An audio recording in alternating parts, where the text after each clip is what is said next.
नमस्कार। ग्रामीण महिला विद्यापीठ एकलव्य चैनल पर आपका स्वागत है। कक्षा 12 विषय चित्रकला, पाठ हमारा 3 है, जिसकी प्रमुख शैलियां चल रही थी। आज जो टॉपिक है वो है बूंदी शैली।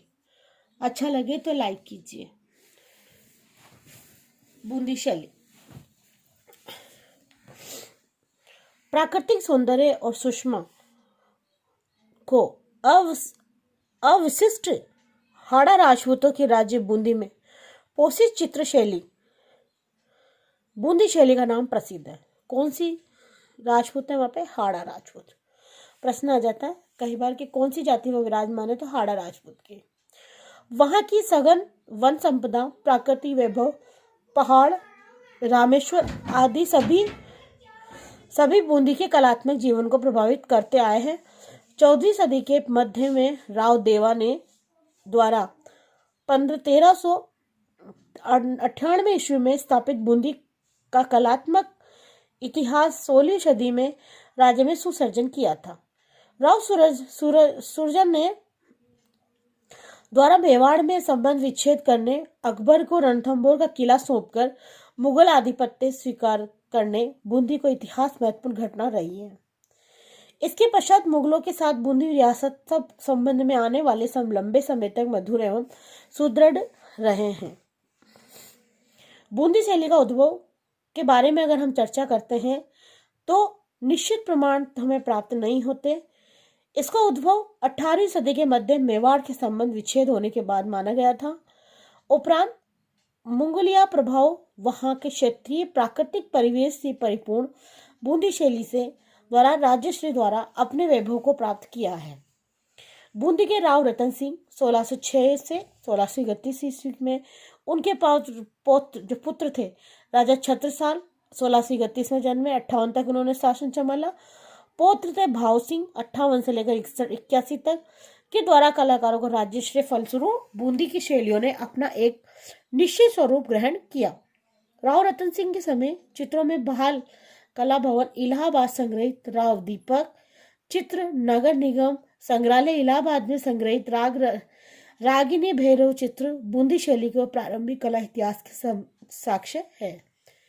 इसके पश्चात राव भाव सिंह, राज्यश्री के मतीराम द्वारा ललिन बल्ला रसराज की रचना ने कला प्रेमियों को प्रभावित किया है। कालांतर में ये बूंदी शैली का दक्षिण चित्र शैली का लक्षण गोचर है। 18वीं सदी के अंदर पूर्वार्ध में बूंदी शैली का विकास अधिगम हुआ। उसके पूर्व में चित्रों का मेवाड़ शैली प्रभाव झलकता रहा, लेकिन उसके पश्चात मुगलों का प्रभाव क्या हुआ? मध्यकालीन काल में प्रभावित होते हुए बूंदी शैली के चित्र तकनीक, विषय, व्यक्ति दृष्टि से उत्कृष्ट बन गया। रंगों की चटकता, बहुलता, आकृति, शारीरिक गठन इस समय चित्रों में रसराज आधारित नायक नायिका के भेद, रागमाला, बारहमासा वर्णन, कृष्ण लीलाओं के चित्रण बूंदी आदित्य राव छत्रसाल द्वारा निर्मित रंग महल भित्ति चित्र बूंदी जीवित साक्ष्य देखने को मिलते। राव उमेद सिंह ने समय बूंदी शैली के चित्रों का क्या किया था? पृष्ठभूमि तैयार की थी। उन्होंने वहां पर पशु पक्षियों के सतरंगी बादल, जलाशय, सघन वन संपदा चित्रण कार्य किया। उत्तराकालीन में बूंदी शैली के चित्रों में रात्रिकालीन दृश्यों में हरे रंग की प्रधानता, नायक नायिका के भेद और तीव्र संचालन की स्निग्धता परिलक्षित करती है। बूंदी शैली मंगोलिया प्राप्त पर उपरांत भी अपनी अलग पहचान बनाने में सफल रही है। 49वीं सदी में अंग्रेजी शासन होने के दौरान कंपनी शैली के प्रभाव का बूंदी शैली पर देखने को मिलता है। अब आती बूंदी शैली की विशेषता। प्रारंभिक बूंदी शैली में आकृति विन्यास मेवाड़ शैली के समरूप था, लेकिन 17वीं सदी के उत्तरार्ध के चित्रों में आकृतियां साधारण थी, लंबी करी स्वतः संपूर्ण अंकित थी। स्त्री आकृतियों के अर्णवम नेत्र, छोटी नासिका, गोल मुखाकृति थी, छोटी ग्रीवा थी, पीछे की ओर झुकी चिंबुक थी। वहां के चित्रों की शोभा बता रहे हैं अपन। कंचुली थी, आगे निकला हुआ वक्त स्थल था, शीन कटी स्फूर्ति युक्त भाव भाविकाएं भंगिमा युक्त थी। ये वहां की विशेषता थी। दूसरी विशेषता झुकी पगड़ियां थी। झुकी हुई पगड़ियां, लंबे चाकदार जामे, कमर पटका बांधे युक्त पाजामे, मेवाड़ी शैली समकक्ष नीलवणी गौरवमुखी भूषण आकार बने हुए थे। सघन प्राकृतिक सूक्ष्म सुरम्य सतरंगी वैभव समायोजित सफेद वास्तु यहाँ की मौलिकता है। गोल मुकन गुंडाकार घुमावदार राजस्थानी छतरियां, मुंगलियां, मेहराम आदि का मिश्रित रूप, भवनों में आतंकी भाग लहरें, हरे रंग के पर्दे, केले के कुंज, झरोके, झांकियां, नायक नायिका के भेद आदि पशु पक्षियों के चित्र आदि हमें वहां पर देखने को मिले हैं। लाल, पीले, हरे रंग, सफेद रंग वर्णित बूंदी शैली की चित्रकारों में अधिक प्रिय रही है। वहां रात्रिकालीन दृश्य नीले आकाश को भी हमें देखने को मिला है। विषय वस्तु में रूप बूंदी शैली, वहां की रागमाला, नायक नायिका के भेद, 12 मास आदि चित्र हमें वहां पर देखने को मिले हैं। बूंदी शैली का प्रमुख चित्रकारों का नाम था सुरजन किशन, साधुराम, रामलाल, अहमद अली नामक विशेष रूप से वहां हमें देखने को मिले हैं। अब हमारी दूसरी आती नेक्स्ट कोटा शैली। कोटा शैली 1952 ईस्वी में प्रकाश में आई थी। Colonel T G. मेयर ने एडर्सन द्वारा इस निजी चित्र के संग्रह को Victoria and Albert Museum London को भेंट किया था। तो उनमें कुछ चित्र बूंदी शैली में भिन्न पाए गए हैं, जिसके आधार पर बूंदी शैली की उपशाखा के रूप में कोटा शैली अस्तित्व में आई है।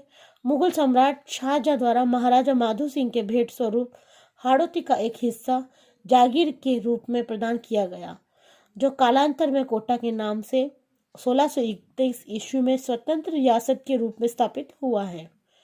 कोटा चित्र शैली का इतिहास भी कोटा की स्थापना के साथ ही प्रारंभ होता है, अर्थात 17वीं सदी के मध्य तक ये कोटा शैली अपनी शैलीगत मौलिकता ग्रहण कर पाई जाती है।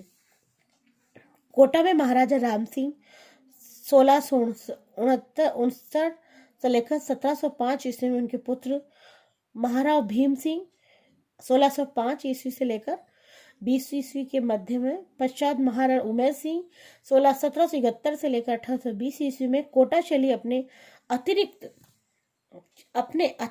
चरमोत्कर्ष पर रहा। इनके शासनकाल में कृष्ण संबंधी विषय अतिरिक्त देखने को मिला है।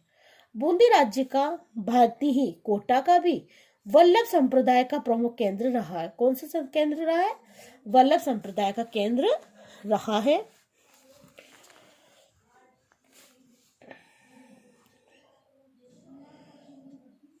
इस समय राधा कृष्ण की लीलाओं के अंकन, सावित्री ग्रंथों निर्माण के अलावा भित्ति चित्र का संप्रदाय के संबंधी सचित्र ग्रंथों का रहा है।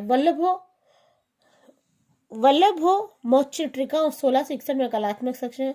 कोटा शैली भी इस चित्रकारियों के लिए प्रसिद्ध रहे। राहुल राम सिंह मध्य 1866 ईस्वी में अनुरत यूं ही चलती रही, किंतु 1857 ईस्वी में गदर उपरांत पाश्चात्य प्रभाव ने कोटा शैली को अपनी प्रभावशीला में लिया है। तद उपरांत कोटा शैली में मौलिकता का ह्रास होने लगा।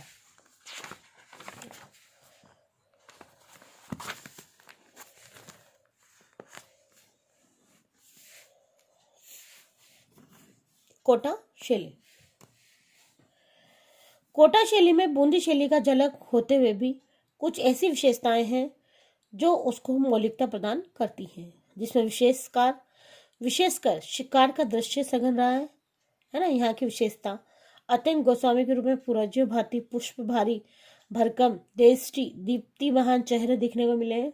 नेत्र उठे हुए ललाट दिखाए। कोटा शैली शिकार में दृश्यों के अधिक मिले। शेर चीते मिले, हिरण सुअर का अंकन भी प्राप्त हुआ है। सघन वनों में आंकते शिकार करते हुए जानवर भी हमें दिखाई दे रहे हैं। वहां के अत्यंत महत्ता के रूप में दिखाया।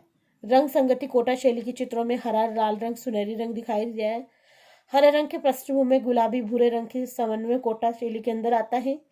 कोटा शैली में सचित्र ग्रंथों अतिरिक्त भित्ति चित्रण परंपरा में भी उन्नत रही है, जिसमें झाला की हवेली, देवराजी हवेली, कोटा राज प्रसाद इत्यादि प्रमुख रही है। अब आती है हमारी ढूंढाड़ शैली।